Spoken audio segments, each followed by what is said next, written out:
There we go. Sorry. Welcome to the morning market briefing. I just got loud. It's Thursday, September 1st, 2022. Hope you're doing well. Dow futures, S&P futures, NASDAQ futures, gold, silver, crude oil, all in the red. Bitcoin, Ethereum, in the red. So here we go. Let's jump in. We do have some economic data coming in right as we speak. Initial jobless claims expectation is for 248,000. Last reading was 243,000. Going to refresh the screen, see if we can get that data. You may beat me to it, Ben, but while we're looking, we do also have economic data coming out at 10 o'clock. We'll get ISM manufacturing. Expectation is for 51.9, a slight decline from 52.8.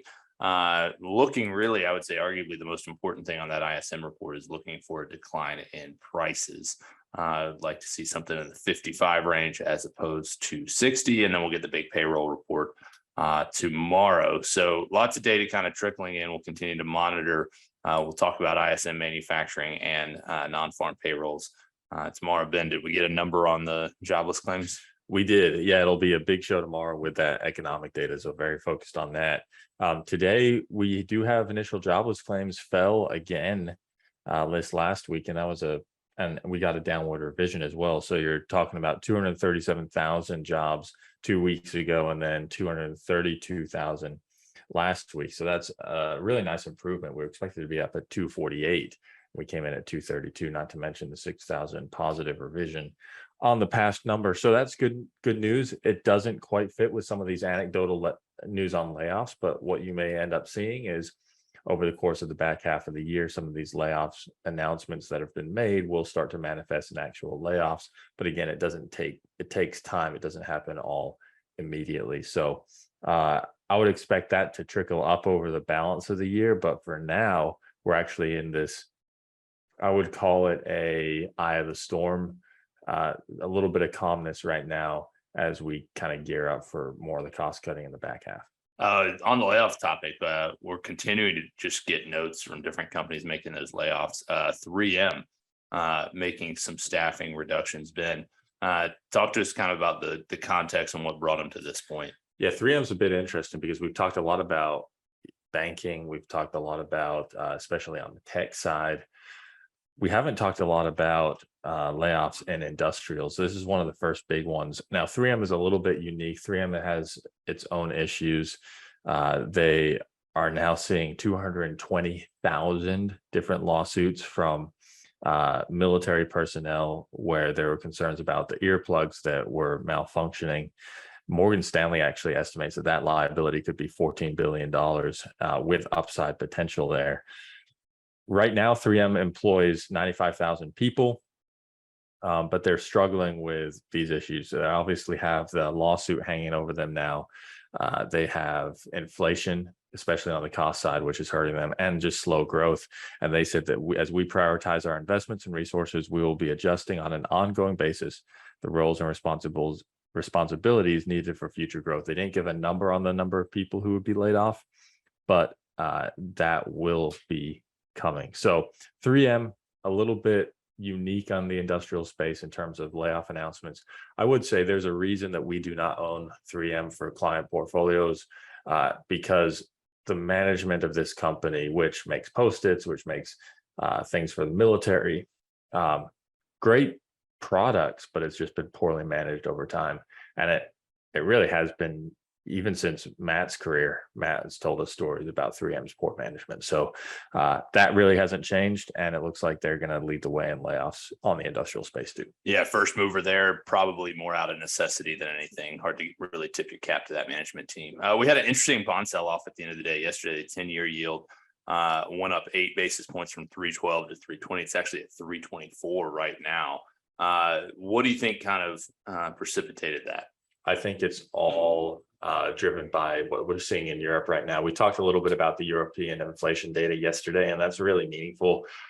We called it for 75 basis point hike yesterday when the ECB is going to meet next week. We thought they're going to hike by 75 basis points. That is now becoming consensus in the notes that I've seen over the last 12 hours or so from brokers from Goldman Sachs, from Bank of America, they're all talking about 75 basis points. So it looks like the ECB is going to start to get even more aggressive in terms of raising rates, and that's causing rates to rise in Europe, which then has a corresponding effect here in the United States. So I think that's what's driving things. What's interesting there is the euro is not strengthening at all. In fact, it's arguably weakened as a result of that. The British pound is getting pounded. It's down to 115. Yeah, that's remarkable. Yeah, it's just an interesting dynamic. I mean, interesting time to be going to Europe this month. Yeah, it's a good time for us, except for the trash people still on strike. Yeah, that's true. Yeah, Scotland. So there's going to be trash all over the streets at Ben's wedding, so we'll look forward to that. Nvidia told to halt sales of their AI chips to China. This was announced in an 8K filing. I mean, Nvidia seems to be very much a company that's in the bad news cycle. I mean, it just one thing after another continues to come out. Stock's down almost, actually a little bit more than $200 a share from their all-time high over the last 52 weeks. This is a big deal. It's 6 to 7% of their revenue. How do you kind of digest news like this? And is there any way you could have really seen this coming? I think you probably could have said that Nvidia sells a lot into China. China technology is anti-US government right now, and therefore put two and two together. So I guess it's a risk. I don't think you could really foresee some of this. I think the bigger risk for Nvidia in terms of its stock price going forward is really the cycle. HP a couple of days ago talked about consumers really slowing down in terms of the personal spending on personal laptops, but even commercially on the enterprise, beginning to see some softening there. And I think that that's the impact for Nvidia, because if people start slow down spending on the data center, high performance computing, that will have an impact on Nvidia. But this news that the US government has ordered a halt of high-end artificial intelligence chips to China is noteworthy. Nvidia can apply for licenses to continue to ship these. And really what the US government is trying to do is make sure that it does not end up in a military end use or to a military end user in China and Russia.